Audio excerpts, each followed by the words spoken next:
Hi అందరికీ. టమాటా పచ్చిమిర్చితో ఇలా పచ్చడి వేసుకోండి, చాలా బాగుంటుంది.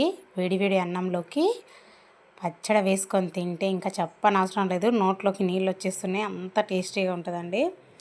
ఎంతో టేస్టీగా ఉండే టమాటా పచ్చిమిర్చి పచ్చడి ఇలా చేయండి. Welcome back to my channel Lavanyaraj. రండి చేసేద్దాం. స్టవ్ ఆన్ చేసి స్టవ్ పైన కడాయి పెట్టుకొని ఆయిల్ వేసుకుందాం. ఆయిల్ వేడెక్కిన తర్వాత పచ్చిమిర్చి ముక్కలను వేసుకొని ఇలా మంచిగా ఫ్రై చేసుకుందాం. పచ్చిమిర్చిలు అనేది కొంచెం దూరగా ఫ్రై అయిన తర్వాత తీసి పక్కకు పెట్టేసుకుందాం. పక్కకు పెట్టేసుకొని ఇప్పుడు 2 పెద్ద సైజు టమాటాలను కట్ చేసి ముక్కలుగా కడాయిలోకి వేసేసుకొని ఆయిల్లో బాగా ఫ్రై చేసుకుందాం. టమాటాలు అనేవి బాగా ఫ్రై అవ్వాలి. చూడండి, ఇలా ఫ్రై అయిన తర్వాత తీసి పక్కకు పెట్టేసుకుందాం.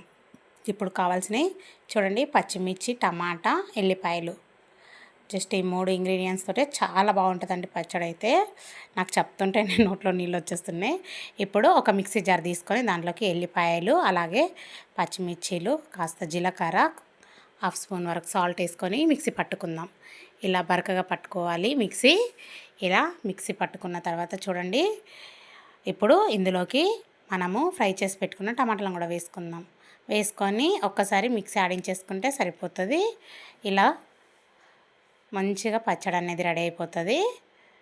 ఇప్పుడు అదే కడాయిలోకి ఆవాలు, అలాగే జీలకర్ర వేసుకొని వేయించుకుందాం. అలాగే కరివేపాకు కూడా వేసి వేయించుకుందాం.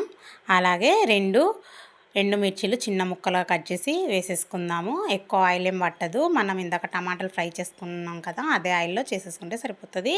ఇప్పుడు మనము మిక్సీ పట్టి పెట్టుకున్న టమాటా పచ్చిమిర్చి పేస్ట్ని ఇందులోకి వేసేసుకొని ఇలా కలిపేసుకొని తినేసుకోవడమేనండి.